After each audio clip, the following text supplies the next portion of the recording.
Hello, welcome to the 21st edition of ZagrebDox. I'm excited to announce today's Masterclass at Dokukino, which is brought in collaboration with Restart. Margje de Koning is the artistic director of the leading global human rights festival Movies That Matter, with a long experience of directing and producing creative and engaged documentaries for Dutch national television. In her lecture, she will speak about how film can contribute to a shift in perspective on all levels, from the local community to decision makers. How to reach audiences with topics such as human rights, sustainability, democracy, and various international challenges through film festivals, educational events, and social activities. She will also talk about how can collaboration between filmmakers and producers, campaign managers and NGOs lead to bigger audiences and broader reach. I will leave the floor to Margje, and I'm sure we will learn a lot from her rich experience and knowledge. Thank you.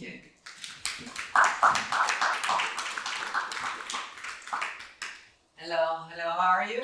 You good? Good. Before I begin, you introduced me so beautifully. Thank you so much. Who of you are filmmakers? I know. You are not. Producers? Also, another? Just interested. Just want to. Okay, great. So what I'm going to try to do, is it not working? I'm good.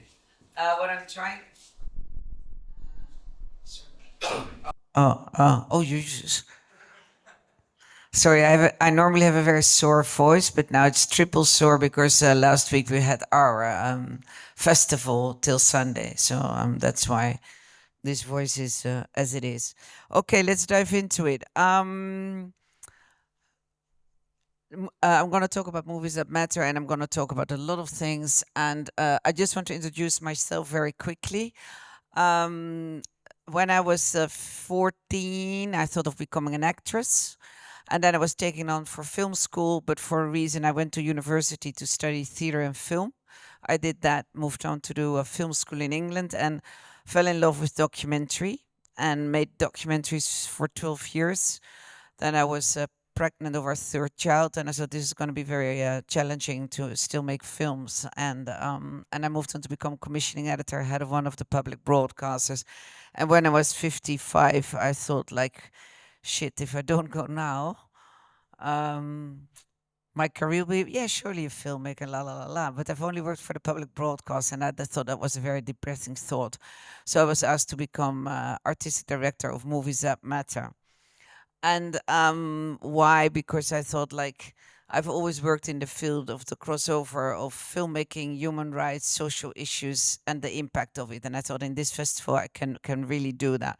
So I always have the question, what is a movie that matter? Can a movie change that world? And what could be the impact of a movie? And I sort of extended of that thought. But before we dive into that, if you want to answer these questions, there's another question you have to ask yourself. If you're a filmmaker, a producer, a writer, a correspondent, a festival director, whatever you do. So I'll invite you to dive with me into, in this case, my head. I'm going to show you a few things which works for me, and just to inspire you and find your own ways. So this is my whiteboard, which I have for a very long time. As you can see, I'm slightly chaotic. That's the way I write. And in Dutch it goes like this. De vreemdeling in mijn huis. Het is een mooie dag om te leven. Vergeven of wraak nemen. There's always a choice. There's altijd een keuze. I'm because of you. Affiniteit and respect. What does it now mean? This is my little guidebook. The first one is called The Stranger in My House. And you feel like, I know that. I have this up for many, many years. And I first thought, like, I'm going to renew it. I should do other things in my head. What is my guideline? But I keep on always, when I choose a film, when I watch a film, when I talk to people, it means it in a symbolic way. I find that I have to go out of my comfort zone. I have to find the stranger, and I have to try to embrace that. Sometimes it's very easy because we're like-minded, and sometimes it's extremely difficult. We're not like-minded at all. But still, I always feel that for me, the urge to try to find the dialogue when I was a filmmaker and what I'm doing now, all the way through. The stranger in my house, I find it a very important sentence, which I keep in my back of my mind for the dialogue. It's a nice day to live. As you can imagine, the sort of films I see during the years, like if my husband asks, what did you do when when I'm watching films? Like, well, just said again, genocide, then a really very nicely Me Too story, and then another war story, and then so it's tough. So it's a nice day to live comes from the idea that as tough as films can be, it's very important to find the lights in the thing. And this actually, this sentence came from me when I really felt it on a very personal note. I've had cancer twice. This is all artificial. I'm okay now, but I've obviously had a war in my body that lasted for 2-3 years, and I was always having every day. It's a fucking nice day to live. I'll fight for that. And I think if you translate that to filmmaking, to watching films, that you find films where there are little cracks in the dark, which keep you going. And for the filmmakers in the house who are doing the topics which we in Movies That Matter select, be aware that you can use humor, you can use lightness and so on, because otherwise people can't bear it. I mean, for now, I won't say which film one now because I'm also in the jury, but there was 1 or 2 films which were so intensely tough, which didn't give me any breathing space. It didn't make me laugh or anything. Then it's very tough that the film will correspond with many people. I mean, I really believe it. And there's here a film called Home Game in this festival. It's hilariously funny, but it's also very dark. And it helps you. It's not a film in mind competition. That's why I can say it. Otherwise, I think, hey, she knows already what's going on. That's not true. But it's very important. So it's a nice day to live, even the world is dark. Anyway, again, it's totally subjective. That's how I come through the day. That in the end of the day, I always have to, what was the scene in a film I really, really liked, or what happened today, which was extremely funny or lighted me up or anything the like. Otherwise, I mean, I'm a very dark, cynical, depressed person. So it's very good for me to think about this. But maybe you have the same. I don't know. And then I always feel that I should find films where there's a form of reconciliation. So that's why we have to forgive or to take revenge. It's always a choice. It's from, I mean, I'm from my generation. Desmond Tutu was a total hero, but I've started to find out that not every generation after me knows it. It's the Archbishop, Black Archbishop of South Africa. That's always when I think throughout my whole career, I always try. It's very easy to think in black and white. That's right. That's wrong. It's not easy, but it's clear at least. But to go into that gray zone of forgiveness and trying to bridge something which you might think is unbridgeable, I tend to try to find these kind of films. And to give one example of a film we selected this year for festivals on the Palestine-Israel situation. It's a film called There's Another Way, and it's about the peace movement within Israel, with the Israeli and Palestinian people. And then the 7th, they worked together beautifully for many, many years. Then the 7th of October happened, and they were only saying, I'm hating your guts. I don't want to see you ever again, from both sides, obviously, very clear. And then they very fragile, very in a tender, small way, try to get into dialogue again with each other. And that's a film maybe it wasn't the best made film cinematography, but it was to me, a very important film to show, because it just really resonates with this sentence, for instance, just to give it, yep. And then, of course, it's a Danish philosopher, I am because you are. We tend to forget, especially filmmakers, sorry to say, they're always on stage, hey, after the premiere, I'm not doing this on my own, I'm doing this with the whole team. But sometimes it doesn't really work that way. But I always have in my mind, I can never be the person I am without you here today or without other people. So I have that always in my head to remind myself when I'm totally caught up in my own life, in my own world, to make the best festival and forget about the people around me. Also where you work with. And this also, for me, it didn't in the past, but now it resonates a lot also about mental health, that I have to look after you. I mean, as I said, we just finished our festival, and there were a lot of activist films, and the protagonists are activists. And if you talk to them as the filmmaker, so it's in front of the camera, but also behind the camera, people get worn out, people get totally depressed, exhausted, but want to make the film. There's one film here, My Little Theo, and I talked to the producer of the film. They live in Kiev, of Alisa Kovalenko. And it's like, it's about, as filmmakers, in which part you are, you have to really look after yourself and also after the people around you.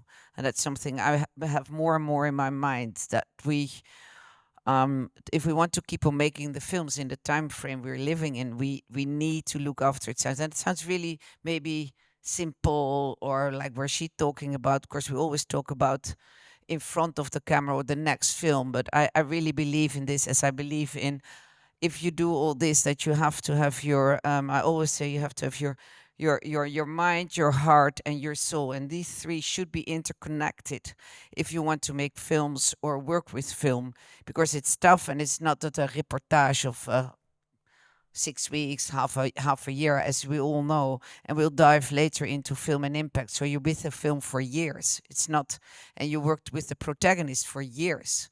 So you have to get it really good in place with yourself, why you want to make the film. I'll dive into that later. Any questions? I always like to be really interactive, but maybe you're listening and we do questions. Try to do it really fast so we have time for conversation, right? Yeah, please. I just wonder, is this something you share with your festival colleagues, all these quotes, before you start the festival? No. Or is it just for Yeah, it's purely for me. I mean, I did give a we at Movies That Matter do deep dives every week. So everybody does a presentation of whatever the person likes to do a presentation about. And mostly it's about programming or other things. But I showed this to them. Like, this is why I do what I do. This is my motivation to do it this way. But it's extremely personal. But it's just for you to inspire. You can throw it away totally and think total bullshit to me, or have other things which guide me in my choices of filming or producing or working with film. So yeah, but it's not written in stone or anything like this. It's just me, and I always think like, I mean, I use it always as the opening, and now sometimes I think like, yeah, I should change that. I should change it. But the interesting thing is, if you keep the same sentences, but you grow older and you get more experience and different experience. And how much I knew 20, I told you I'm 61 now, how much I knew when I was 40, I thought the older you get, the less you know, as we all know.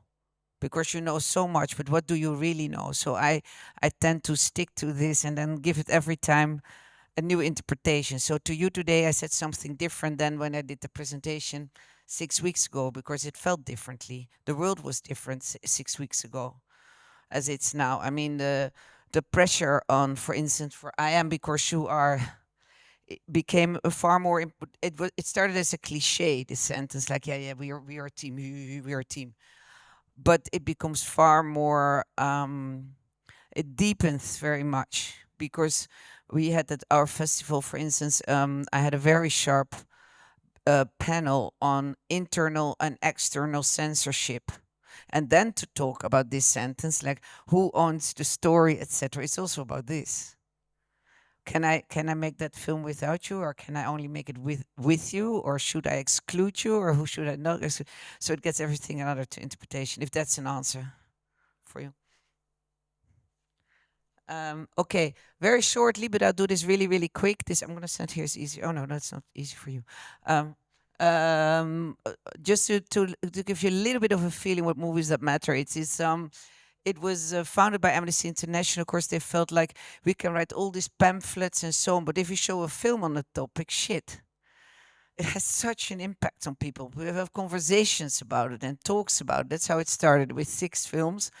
17 years later, we're now with 100 films, and moved from Amsterdam to The Hague due to the fact in The Hague is our government, is the ICC, the International Criminal Court, which actually today Hungary said bye-bye to, incredible, and the International Court of Justice, and our government is there, and all the embassies are there. That's why we're in The Hague.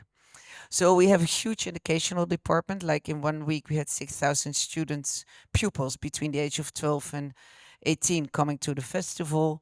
Events and partnerships just in the Netherlands, not so interesting. Few international support. I'll dive into that a little bit later. We're the pen holder of now around over 60 human rights film festivals worldwide. And I thought I'll show you a little bit on that, because for your films, it's very interesting to know that if, for instance, films come to Movies That Matter, a lot of these film festivals say, we wait till you made your choice, and then I can see the films traveling incredibly. I don't know, a film like Nice Ladies went to I don't know how many festivals. So I thought I wanted to point it out quickly to you. And we have a fund, not like ITVA has the ITVA Bertha Fund for filmmakers, or you may know it, right? IFFR, Hubert Bols, I'm just calling here now just the Dutch one. But we have a fund for festival organizers. And we do, like we had last week, we do a workshop of 5 days for people who are organizing or want to organize a festival, and they all come to The Hague. And this year it was mind blowing. They came from Cameroon, they came from South Africa, they came from South America, literally from everywhere around the world. They come to Movies That Matter, and then we exchange. What are your problems setting up a festival, or what are the dangers? How is it with law and all the rest of it? So that's something we do. So our fund is slightly different, which we do together with the Ministry of Foreign Affairs, and of course there's a festival. I talked about it. 10 days in The Hague. So very quickly. This is partnership we do all over the Netherlands, but that's not so interesting. Education, we do it in the classroom, in the cinema, and during the festival. So the grant program is what I just told, and these are the countries which we worked with the most. And we have an embassy menu, which means that we reach out to around 80 Dutch embassy worldwide, and we give them 8 or around 5 films from the festival. So not Dutch films, but selected from the festival to be shown in the different embassies. So there's some films, again, Nice Ladies, but quite a lot of others who travel to many, many embassies. And it's very interesting. They show it and they do it in our philosophy. So there's always a panel after the screening. And in like, if you do that in Amman, it's a different world. Or once Dutch ambassador in Baghdad told me that he did a film called Lola vers la mer, and it's about a transgender person, and that it was really, and they had to do it very secretly, but the community could come and then they could talk about it. So that's what that philosophy we had to bring onto the ambassadors. That's why I go more to the Dutch ambassador to talk about my philosophy for here in Zagreb. And Cinema Without Borders, that's the workshop. And I'll just have a little clip of that.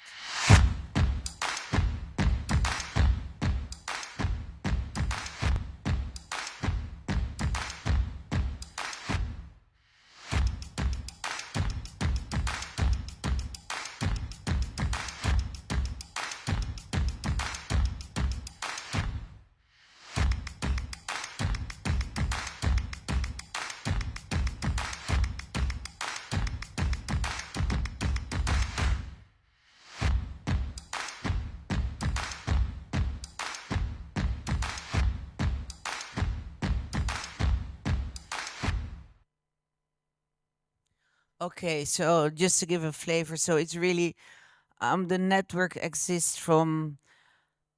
It's a film festival in a refugee camp in West Sahara. At the moment, not, as you can imagine, but there's, for instance, the Red Carpet Festival in Gaza. So they roll out the red carpet, folding chairs, beamer, and in between the chaos and everything, they still show films. They can't anymore. It's impossible. And the director of that was threatened by Hamas, so he had to leave already. But in all different places, and mobile cinema on the Amazon with the boat and a solar, and they do pop-up cinema all around the villages and so on. So it's all kinds of. But for you, it's interesting to check it out. If you, I don't know what kind of films you're thinking of, but it's smart to have to check it out. And from all the festivals, you got the day on the website is when the festival is taking place and where and so on. So I think I thought it's good to point out. And there's obviously, as you can see, well, that was 50. It's outdated. We're already on 60. And we are the co-founder, and we organize every 6 week webinars and so on for the festival. That was this year the festival. This is our festival trailer, just to give you flavor. I should push it again. Yeah. This is the one from last year. Hey.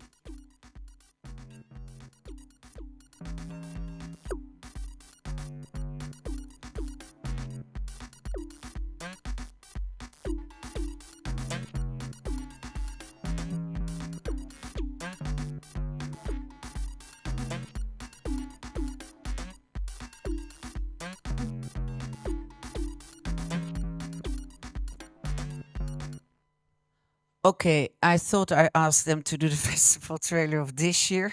Sorry, this was the festival trailer of last year. I was pretty sure they had the right one, but no, they didn't. It's fine. You know, look on online the one from this year.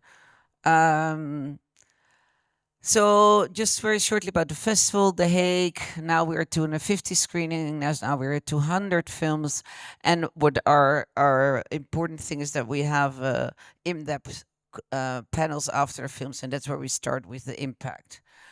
And before I go into really the impact itself, what we started, FDFDH, which is a Human Rights Film Festival in Geneva, in Switzerland, started a pitching forum called Film on Film and Impact. So people pitch their film, but with them, their impact plan to NGOs, impact producers, funds, and so on. It's a totally new, it's not new at all, but to have a pitching forum that was totally new. So I asked, her name is Laura Longobardi, to actually steal her formula.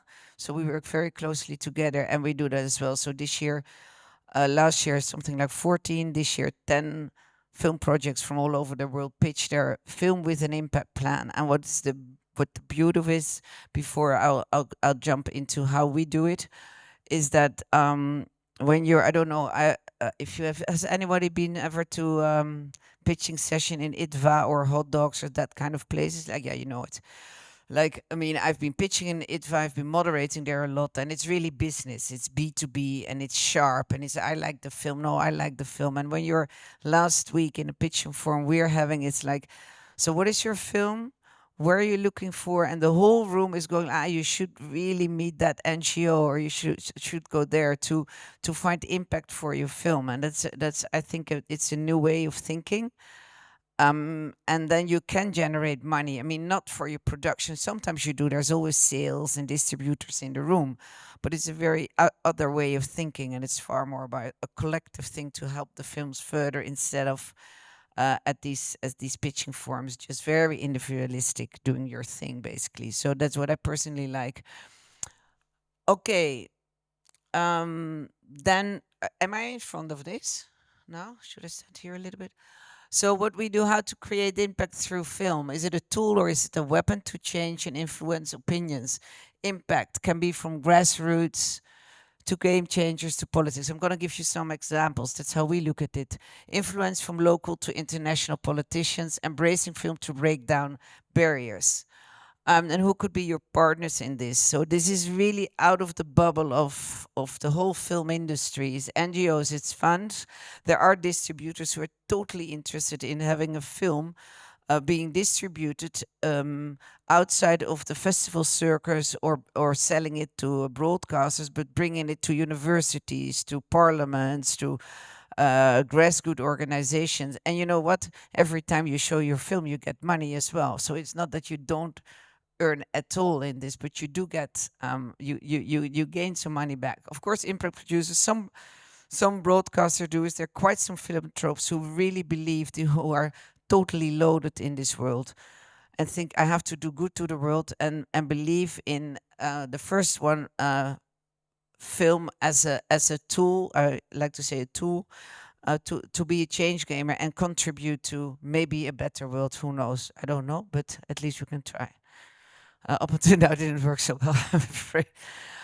So that maybe you're too experienced. I don't know that, but I'll say it anyway. For me, what makes a movie that matter, and it also resonates to the very beginning. Whenever I teach or something, I always say, like, it's very important to think carefully when you choose your subject. It's not like, I like that main character, that's a good protagonist of my film. Because the protagonist, if you want to make a film with impact, if you only think, I want to make a film for going to the festivals and getting it to as many broadcasters as possible, then the protagonist of your film can be there maybe at the premiere and maybe two more, and then it's fine. But if you want to do a film with impact, not always, but it's very useful that the protagonist of your film or the main characters of your film are able to once in a while travel with you. If it has to go to the parliament, I mean, later on, I think it's in this one, a film called Shadow Game, which is about miners walking from Syria, Iran, and Iraq for 4 years to Belgium and the Netherlands. That was, in the end, the film was about the pushbacks, which you might or might not know. And then it was shown in Brussels. And it was shown in Sarajevo in Parliament, and it totally changed because there were 4 main characters, and one of them, they showed the film, and then he came on stage and talked what happened to him, and it did change a European law. So, but then you have to have, if you don't have the person, so to speak, in the room, as you all can imagine, we all know it, it's less impactful. If you don't, if you see a film which really touches your heart and then the main characters of the films walk on stage, it's a totally different experience. So that's very important when you choose your subject, that you have to be for a long time with the subject of the film, but the main character has to be able to do it as well. And the main character can obviously change it. I mean, I've done quite a lot of showcases where there was a very hard time with the protagonist of a film because they said, I can't do it anymore. It is wearing me emotionally out to talk about what happened to me over and over again. So it's something to really, and also for yourself, if we had this year at Movies That Matter quite a few films on women abuse and Me Too situation, and I interviewed one main character on all the 3 screenings, and I could tell it was tough. She really wants it, but it's tough. So it's something for you as well, emotionally, to think of when you want to do a film involving impact. Vision is very important, and I mean by vision, I later will talk about it as well. It's a bit linked to style, but it's to make an impactful film. It's not to make an audiovisual on a subject. It's really having an idea about what is your take as a filmmaker on the subject and how you then want to resonate that towards impact. That's really, really important. So a vision on the subject, and that goes hand in hand with style. What is the style of your film? You better make a bloody good film. Of course, if you want to show it very well and you want it to have impact, it's important that people like to watch the film. A film like, I don't know if you've seen Writing with Fire, the Indian film on the woman journalist. It was an Oscar nominee. You should see it. But it's from people say, no, it has to be big subjects and so. No. This is from a woman from a really low caste in India, from a really rural area, who was the only women journalist, and they follow her. It's an incredible film, but it's extremely impactful because it's very funny. It's extremely well told. It has good dramaturgy, strong editing, not too long. People dare to make very long films. So be aware, let other people watch your film and say, like, this is really too long. But because it's hard to kill your darlings. But if you want to have a film with impact, make sure it's a good storytelling. Otherwise think, oh yeah, another film on this on a war. I've seen so many news items. What can you see on TikTok? You see so many things. Like, no, has to be really good. Sounds simple, but it's true. I think so. Authenticity, that I can. What is also really, really important. I personally, I can always feel with the strong films. I always feel the filmmaker behind the camera, which is totally different if you do an audiovisual. It's and it doesn't mean like my dear Theo, which is here with Alisa, who's in the film, can totally be from behind the camera, but that I feel the urge that the filmmaker, this film has to go out there, and you feel it immediately.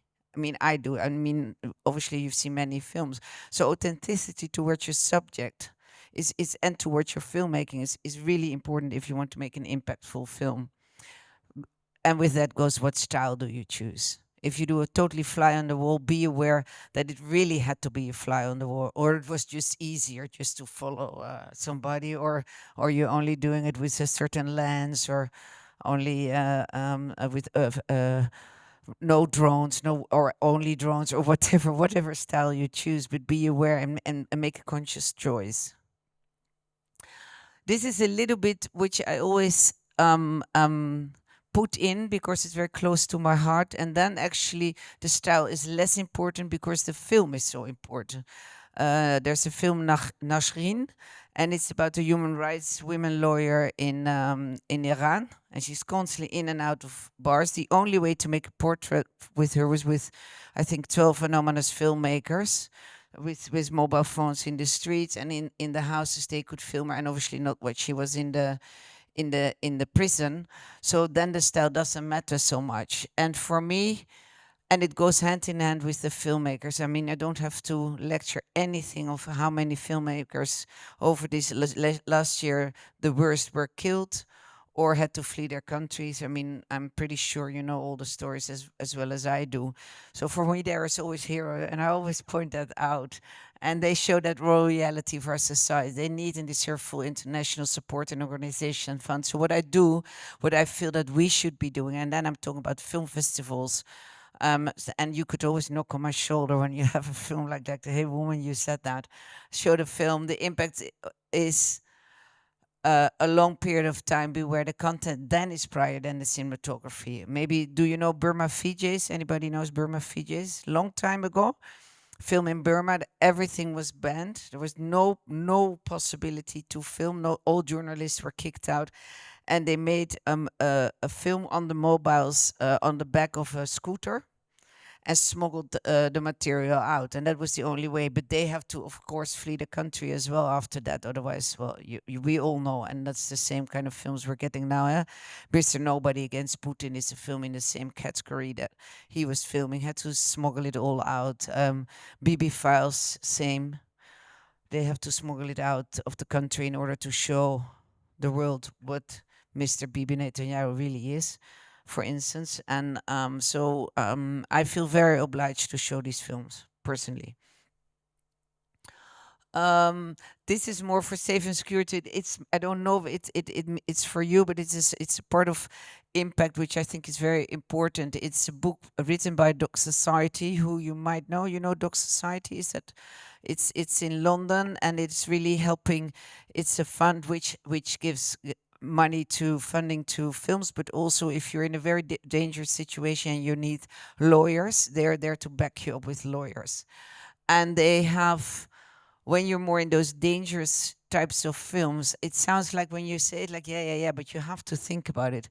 Looking after yourself, think about what I said, it's a nice day to live. And the very last slide about your mental health, be aware. Showing a film without getting sued is great if you can, but sometimes you're in it, and then make sure you get a good group of people around you to help you on that. The legal help is very, very important of that, of course, and something like Doc Society and others can help you in that. Get good insurance. I've had so many times that the team said, oh, I want to go there and there. And I said, but what about the insurance? Yeah, we don't know. And you can get kidnapped, whatever can happen. You have to be really aware in certain countries that you prep yourself well if it's safe to go, and what it will mean if they put you in jail or whatever they do. So be aware. The training, that's also something filmmakers always forget about, that if you go to certain countries, be aware you have training to know and to be on the ball what is going on in the country. The funding to pay for your security needs. That's also, people say, yeah, but I don't have money. We don't have money to reserve for lawyer, for a law case or anything they like, but you really should try to do that. And of course, having a wider team of funders and partners around you, sharing the risk and looking out for you. That's also, the sooner you build with this kind of film, a community of people, especially people with a little bit of money, to back you up. It's very important, like, let's say, kind of ambassadors. Okay. And then the film, we also have a handbook for human rights, setting up your human rights film festival. And here you see some things also about, well, page 474. You can look it up there. You see the different types of how to secure a certain in terms of security. And this is more when you organize a film festival. One is, which I had really problems with myself this year, is when you program films, you know, which one you program. Now with the Russian-Ukraine war, the situation in Gaza, it really, you have to be thinking really carefully when you program films. And then that resonates very much so on the producers. I have to explain sometimes why I didn't select the film. Sometimes it had to do with this, political reasons, etc. But it's good to be aware of. And interestingly enough, being careful of the composition of your film program, that is all good, and considering what effect film about sensitive subjects can have. Interesting enough, and I give you an example of last week, there's a film called Russians at War. Resonates here? Wow, look it up. Yeah. It's a film made by a Russian-Canadian filmmaker. And for reasons, she went embedded with the Russian militias, how you say, militias, for 8 months, and on the front, but from, let's say, the Russian side. And due to the fact that I had 10 Ukrainian filmmakers, and I wasn't totally sure about how the film came to be. And I heard there was a huge opposition in TIFF. They withdrew it because of demonstrations and so on. So then you have to think as a festival if you program a film like that or not. Same goes for Israel-Palestine situation. What kind of films do you program? If it's totally pro-Gaza, Palestine, totally pro-Israel, and how do you balance that out? And if you don't do that, think that through really upfront, and explain that to filmmakers, but you can have quite a problem. And we have seen that in Berlin, of course, 2 years ago. I don't know who was there or saw it with No Other Land. That was a total, yeah, you were there, total shock.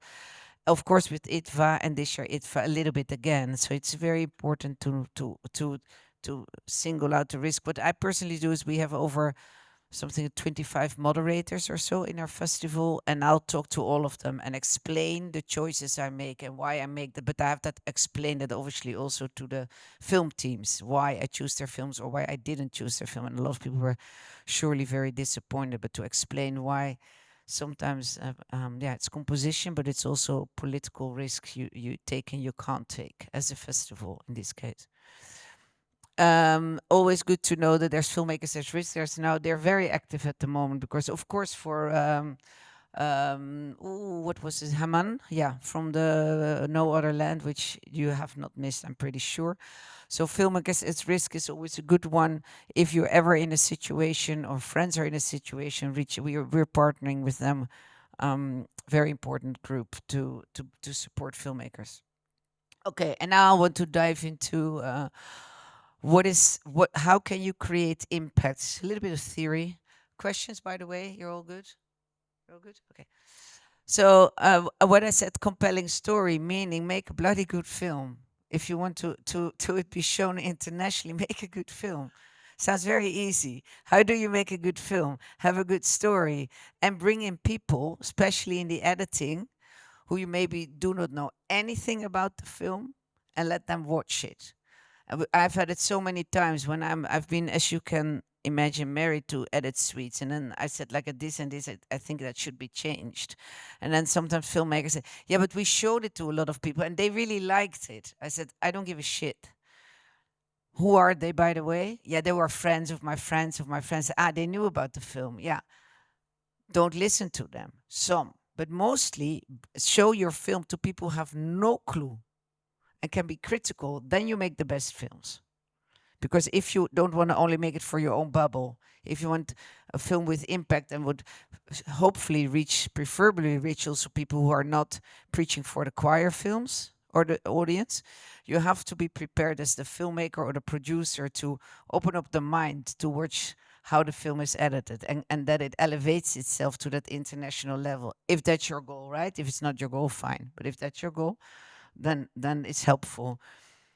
And if you do that, you could create awareness. So with the film, I'm going to give you a few examples in a minute. You create awareness. And if you have awareness, you can think of, I'd like to do something. Audience get engaged with your need.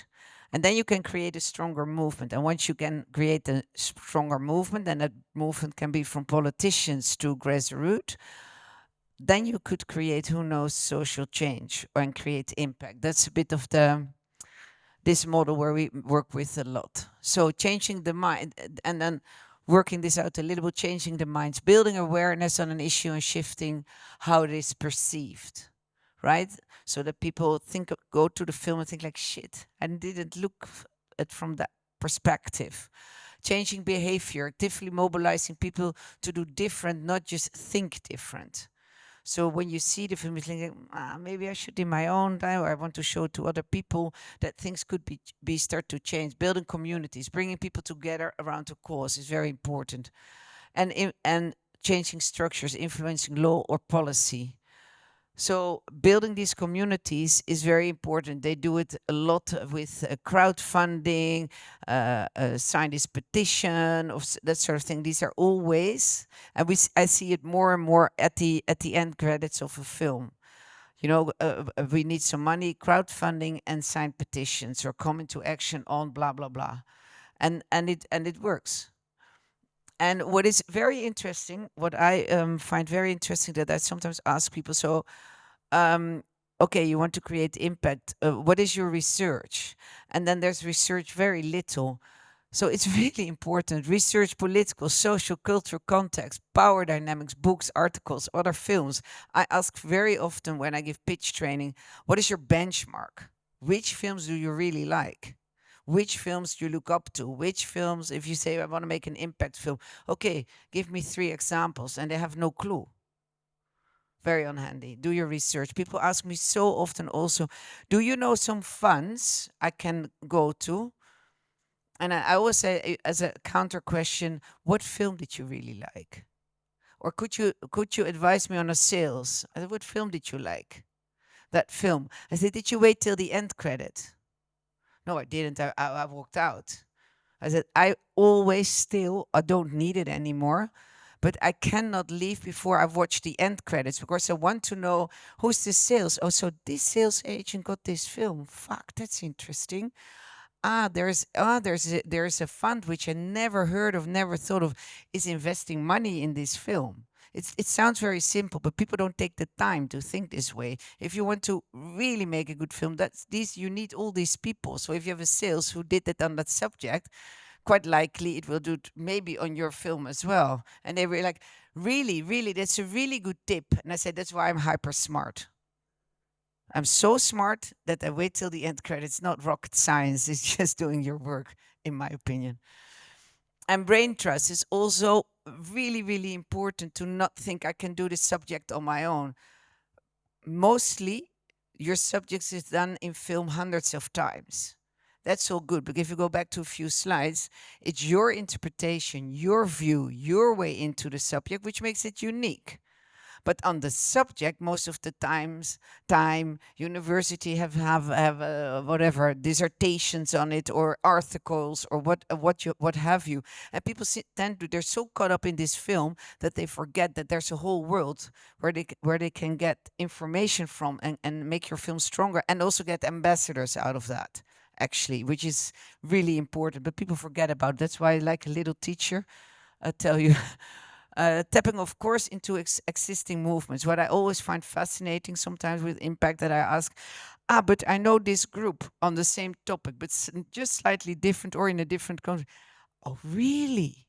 Also, you have to be as smart as me to no, I'm joking. To know that, no, you have to do your research. You know, if you do something. I mean, I brought together, for instance, in a talk on impact in my festival, about a Dutch fiction film on Me Too, which was set in a university. That was the setting. The professor misusing a PhD student. That was the setting of the film.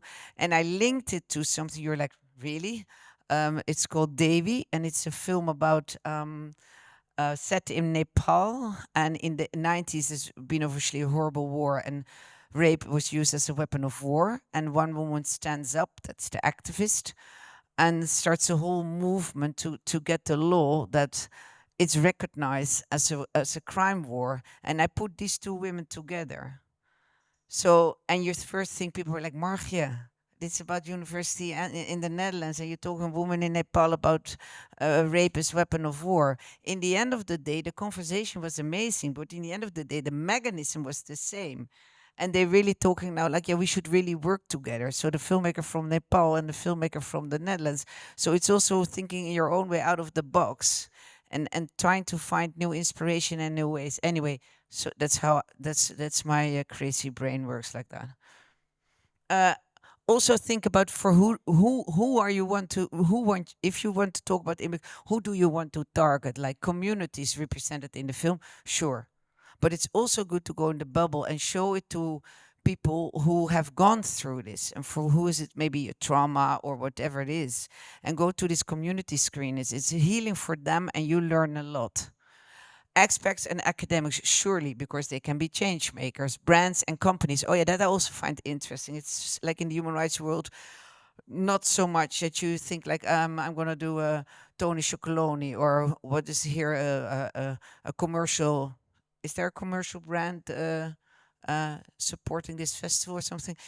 Anyway, think of brands, or maybe not Coca-Cola or whatever, Patagon, if you do something in the environmental world or so, only thing like that. Think of them, because if they embrace your film and show it to their whole company, it's a form of impact. Think about it that way as well. Of course, campaigner and advocates, that's clear. Funders and philanthropes, of course. Yeah, and the politician and policymakers. I've had it in my time as commissioning editor quite a few times that we reached out to the politician that can we absolutely show this film in the parliament, and it did change, or in local political communities or so. So don't forget about them. Of course, press and media, that's clear. Messaging and framing experts. Also important that you have experts who can really advocate for you and be an ambassador. Very important. Don't look down at small NGOs. Of course, they are very highly aligned. And the big one, of course, have the resources. So if you do something with Amnesty International, yeah, it's in so many countries. And if they embrace a film, it can travel easily. But the small NGOs can work really, you can work really with them together. And last but not least, simple but famous people are very helpful. I was very close, but I tried to get Angela Jolie to The Hague 2 years ago, because there was an incredible film from Bosnia-Herzegovina where women had testimonies on what had happened with them in the war. And it was brought to the ICC. And it changed a law, and I know she's very high-end in talking about rape as a weapon of war. And then we were nearly there, but she was going to shoot. Because then to get that kind of person linked to the subject and with that to the film, of course, has a huge impact and can be a total change maker. Okay, this one is rather complicated, but I'll go through it. You have a film, great. What can it do? What's the key message in the top? Context of the current movement, the theory of change obviously, and the story environment, and that out of that comes a strategic plan. Then who is going to do this work? Because that's a little bit, it's nice to talk about impact, but as you know, it's very intense, and who is doing it? So what do I want? What team do I create just for the impact I'm talking about now? What's the role of the subjects? And then is the financial impact partnering. So who's gonna help me financially from the film? And then how do we research this plan? Be realistic about the budget, film funding, impact fund, find impact funders. And there are Storyboard Collective is one, Together Film is now one, Think Film is one. They're getting more and more organization who really feel to invest in impact. How does this combine with distribution? Distribution, you bring it together and then you can create impact. And what I see the tendency over the last 5 years, that distributors are getting more and more interested in having impact campaigns, because they can see that their film is shown in 20 universities or in 20 grassroots places and so on, and they get money for all of that, and that makes people talk about, can we see the film as well? Like, we work now with the police in the Netherlands, and there's a new film just out called Dialogue Police. It's a Swedish film, and I'm pretty sure we will show it to many police different police stations or whatever you want to call it, to talk about. It's about the right on demonstrations. Great film. It had this world premiere at CPH, and it was then at our festival. And how can I prove it? That's a little bit of a tricky one. So you can do all of this, you got the impact, but then how do you measure it? And that's something, it's like by testing, by doing surveys, etc., etc. It's a tough one, but you can measure when you ask people, what did the film do to you, etc., etc. But that's something that's, I feel, is constantly work in progress. Okay, talked enough. So now I was going to show you a few examples. This film is called Softy. The impact producer, as you can see, is Miriam Samsoko. It's from Kenya, from Kinshasa, and it's about, just to give a small introduction, this was a photographer who was doing the photography for the election campaigns and find himself to become one of the candidates himself. Let's watch the trailer.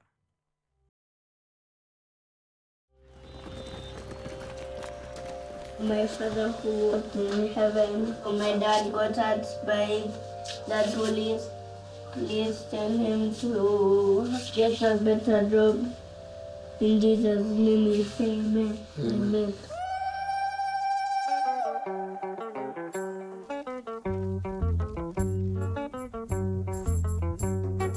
Kenya has been ranked dismally as one of the most corrupt countries in the world. MP. You have a right. You have a right. Yes, Boniface Mwangi, folks. This young man is, one word, fearless. Why are you arresting me? Why are you arresting me? What have I done? What have I done? Where are you going? Going to topple the government. I can only imagine how scared I'd be, seeing my husband taken to the streets. Now he wants to try his hand at politics. What? My heart is made up that I'm going to vie. This is how you're telling it.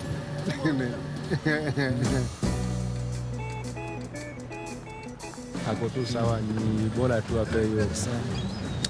Asante. Hivyo nipigie kura. Does Boniface Mwangi have deep pockets? No, he doesn't.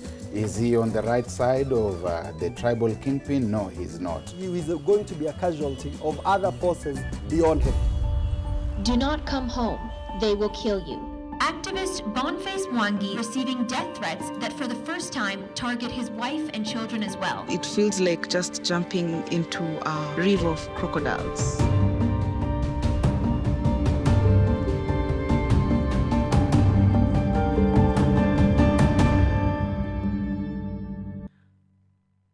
Okay, if we go back to put this up already because this is their impact at glance, which I'll talk about in a sec.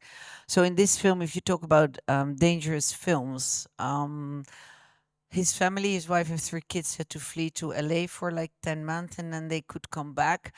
And before I jump shortly into this, what is interesting with this film, and I think that's also a form of impact, this film was impossible to be shown in Kenya. So it had the world premiere in Sundance there, and it won a prize, so it was pretty embraced, and it went to many festivals, was also amongst us at Movies Matter. And I gave them a prize when I was in a jury in Berlin in October, Human Rights Film Festival, not the big Berlin, but smaller. And then his wife was there, and she was crying in my arms and said, yeah, we're going back, and the film now will be shown in Kenya. So I said, okay, you know what? I'll ask the Dutch ambassador to be there and I'll ask him to bring all his friends. So you got the political cordon, so to speak. And there was so much international attention that in the end of the day, the film was shown. And that went all right because they were extremely nervous that they got repercussions or something. And then it traveled through the whole of Kenya and they did service. And that's a form of impact, and ask people, are you think different about voting, etc.? And it really influenced people to think about what democracy could be as that's what Miriam and Sam told me. So if you see here, this is like an overview glance. Of course, we also have a fund for impact, actually. I forgot to say that, for our activist films. So we give a bit of funding for this. So in the theatrical viewers, over 5,000, making it the largest Kenyan theatrical debut since 2020. So in the end of the day, when it traveled the world, it did travel in Kenya. And this was a really, fantastic result. And one to the right, over 40 community screenings in 6 countries, reaching more than 4,000 people. So they did a lot of community screening. It went to 58 festivals, form of impact. It won 8 awards: Best Documentary Editing, Best at Sundance, and Best Community Documentary at Encounters. Talk about a really good film. It's a really well-edited film. It's like a Shakespeare edit. So it's really good storytelling, apart from everything else. Broadcasted had the broadcasting, in the end of the day, reached 1.5 million people. YouTube broadcast over 113,000 people. Through audience survey, this may be really interesting, 61.5% of the viewers surveyed said they felt more strongly that they should support activists in their community after watching Softie. 60% said that they felt more strongly they should think about the candidates before voting. Which we think, yeah, of course you do, but it's not for everybody the same, you know. It's from our intellectual bubble, yeah, duh. But it doesn't. So to see a film in this way, it really helped on that level, and it was a big community of 23,000 people was built online, national TV broadcast in 49 countries. That's a lot. Also in Sub-Sahara Africa, and 1,000 unique visitors to the website. That's okay, not the best, but so this. Any questions for this, or you okay? Then we go to the next one. This is the school example of really good impact. So what they did, and I'll show you. This is about the 4 minors who have been walking for 4 years. So let's first watch the trailer and then I'll explain.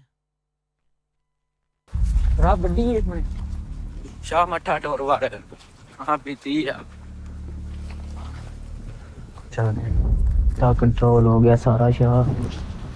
Attention, attention.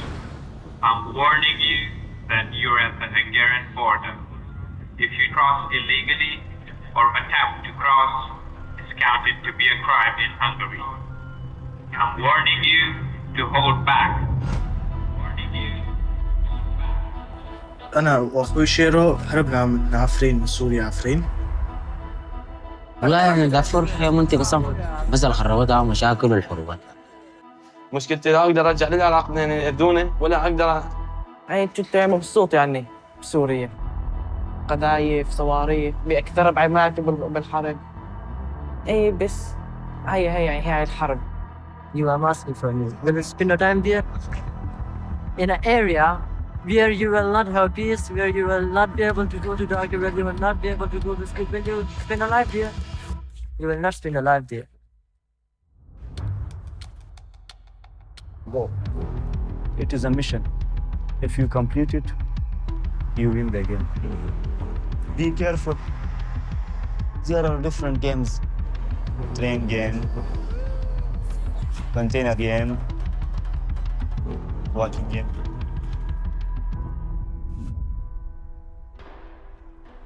If police catch you, your all game will be destroyed. But if they don't arrest us, then we will reach our destiny. मैंने तकरीबन 17-18 बार. حتى المرة واحد لو مثلا واحد مشى ورجع. أنا يعني انتموا علي تقريبا 15 واحد نزلوني.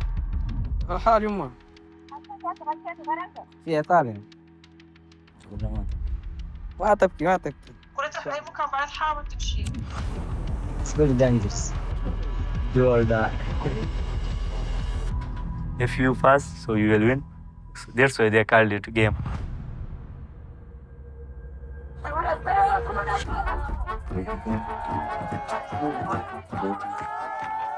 So what they did in terms of impact, you have the 1.5 hour film. they did the short docs. So they had 4 short films of 25 minutes of where each different protagonist.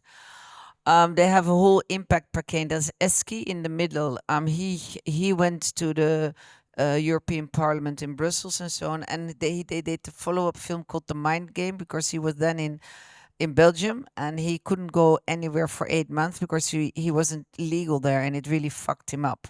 So he made that film together with them, and that had a huge impact. We're having it now in our educational program, and most of the time he's there, or one of the other 3 are coming to talk to the children, and that's really, really impressive once they're there and telling their story about when they fled. You have a game, it's called the Mind Game, so you can play it yourself. You have the short dogs, photos, of course. They have their own music track on Spotify. Sorry, the Mind Game is the second film. The game, of course, that you can play a game. You have sneak peek, the investigation, so what is really all behind it, and they have an educational program. And what they, for instance, also did, like, how can we relate to youngsters? So they asked one of the Dutch, who I do not know, famous rappers, to do a song on the film, and he always performs it. After when we have a really big crowd, he comes and he performs it with one of the guys, and they become a sort of hero. So you sort of turn it around, and that really works. So I invite you to check the website, because I think it's very, very inspiring myself. And the last example, if I'm correct, so that we have a bit of time for questions, let me double check very quickly. Oh shit, I'm doing something wrong here. Anyways, it's the story of Bone. It's set on a very small island, and on the island, it's somewhere in the Pacific. And it's really a tourist island, but it's very hard to get. You have to get 2 boats or something. So they want to build a small airport. But the main character in the film, who's also the activist who came to us, to Movies Matter, find out that there's a lot of bones of slaves underneath. And they just sort of forget about that part of the history and just put a nice airport there. And she fights to get a monument for the people who passed away and for the slaves.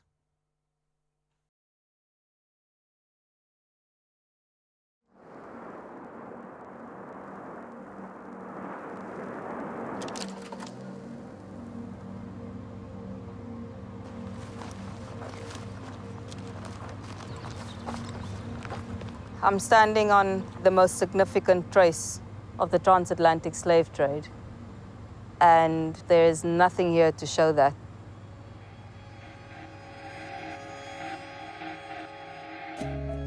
What we're trying to do is raise awareness about the heritage that has seemed to be forgotten. Everyone knows so much about Napoleon because they've worked so hard on telling the story. Decades of conditioning that it's not important. And now we just look like a bunch of crazies trying to stir it up again. 9,000 lives wasted. Where's the message? Where's the lesson learned?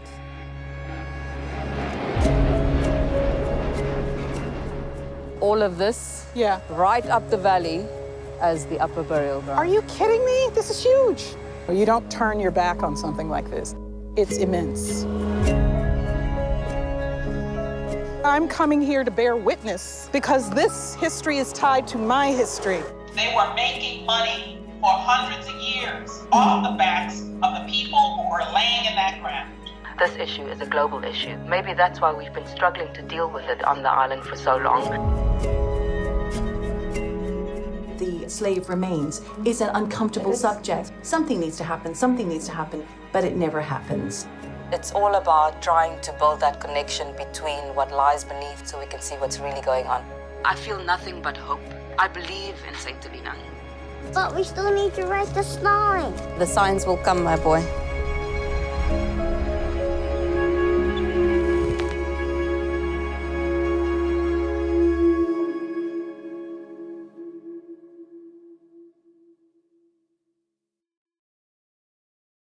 Here the impact was a slightly different one. So, for instance, the project was here, which was just a form of impact, to have it been translated, subtitled in different languages of the African diasporic languages, which is other form to create access. Workers with translators and i.e. company and all companies on the continent to translate subtitles and discussion guides. Outcome was that film subtitles available in Swahili, Spanish, Zulu, Portuguese, French, discussion guide translated to French and Swahili. So that's also a form to get the information to people who otherwise would never be able to see it. 23 community screenings over 20 different countries. 23 live community screenings with panels and discussion, activist and Dutch embassy screenings around the world. It was in our activist program, so it's been shown in many countries. Home audience, more than 500 activist audience with screening in which I find really interesting in Albania, Georgia, Swakopmund, Windhoek, South Africa, Namibia. So it's from very, very different areas that it had been shown. It had 12 global partners, 15 community engaged. And the acknowledgement is the community screenings could not have been made possible without the generous support of them all.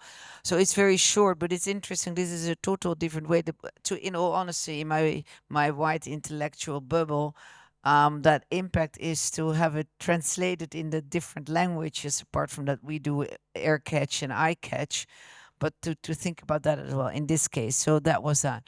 So on that note, I'm nearly done. I always say that just to encourage you, it doesn't matter how big or small the topic, when you, the film or the film festival or the filmmaker, believe in the films, make it happen with heart and soul, craftsman and creativity.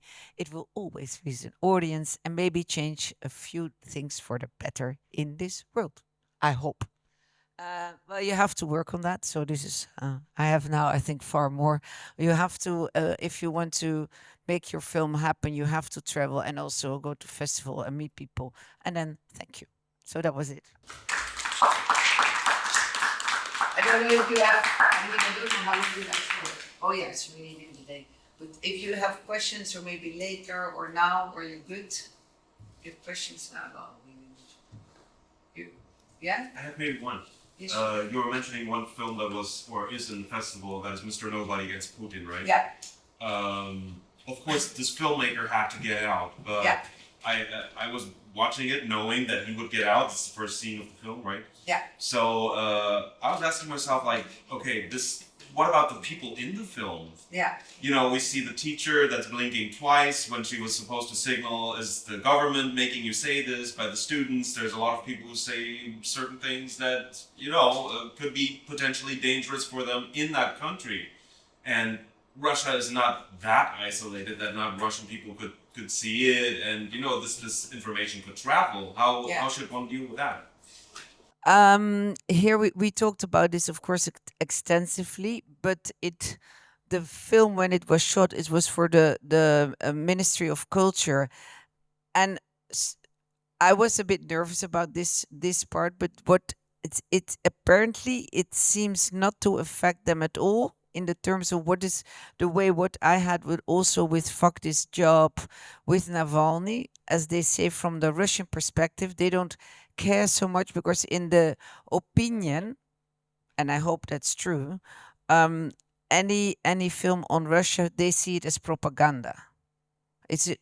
Yeah, doesn't matter. Even Navalny, great, don't care. So on that note, that's why I think we haven't heard anything, because what they sort of miss out what the teacher in the end of the day is saying, but they really love the whole film about propaganda. Yeah, it's a really odd way of thinking, but I mean that's the way the mechanism goes. So, but he had to flee the country, and it's something. I mean, the film is out there now for quite some time, and nothing has happened on this note we know of. But I don't think the teachers or anything, they didn't do anything wrong, so to speak, in the eyes of the Russian government. The teacher who left, yeah, he can never go back. That's clear. That's the same as of Caravan and the Dogs. There's no way, and I don't know if you see the film. It's playing here. You had Navalny, now you have Antidote. So Christo of Bellingcat could come to our festival with Navalny. Now he could not. He's totally undercover. He's not safe anywhere anymore, because they're hunting him. They're hunting him. So Russia thinks like any PR is good PR. That's what I understand. For every country, right? So is there any... Yeah, but no, I don't know if that counts for every country. It's something no. I mean, in all honesty, I had to think about it a lot after the full-scale invasion, because I was in the beginning very much like, let's bridge, and it's good to have films from Russia. I still do, by the way, and I invite Russian people who fled the country. My Ukrainian friends don't particularly like me for this, find it really difficult. I do, as it I know, but you know me. I'm not gonna exclude people who making films on trying to explain to us what's going on in that society. But they're saying they don't care. Anything is propaganda. Even although they think it's good that we showed Of Garvin and the Dogs, this year we showed Black Snow about she's an activist actually for environmental issues, but she became a political activist, fled to Georgia, and had a shelter for Russian soldiers who didn't want to desert, which they did, but then it became too dangerous in Georgia, and she fled to Germany. So they embrace that in a way, and they know that I do that kind of films. I did also Fuck This Job. We showed also Fuck This Job. We showed Navalny. We showed Of Garvin and the Dogs. Now Mr. Nobody Against Putin and Black Snow. So, but I'm very, very. I mean, I look at mostly for now at the filmmakers. Who are they? And where are they now? And like the filmmaker of Mr. Nobody Against Putin is in Czech Republic, and I'm pretty sure he can never go back. Like Natasha from the film Fuck This Job from Dosh TV. They live in Amsterdam now and report from the Netherlands. Of course, there's no way. But it's an ethical, really difficult point when you have children. The teachers, I don't care so much, but with the children, it's always a very ethical thing for sure. I mean, another film which is not shown here is called Flophouse America, about the main character is a minor who's living in a hotel because when people have no insurance anymore, it's in the States. The parents are both drunks. They filmed him when he was 14, but the film was on the shelf till he was 18 and approved that the film was shown. But here you can't, and well, that's when we talk being a festival director, that's also our sometimes very difficult ethical. What do I show? How do I inform my audience, and with what do I inform my audience? And it's much easier not to show Mr. Nobody Against Putin. I can tell you that it's a lot easier because I don't hurt my Ukrainian friends and I don't know exactly what's going on, but I feel that we should report on what's going on within Russia at the moment from a certain perspective. I feel. Yeah, we have to go. We have to go. Sorry. Yeah, we can have a drink. Thank you. No, it was very nice. Thank you very much. I mean, you're a very nice audience.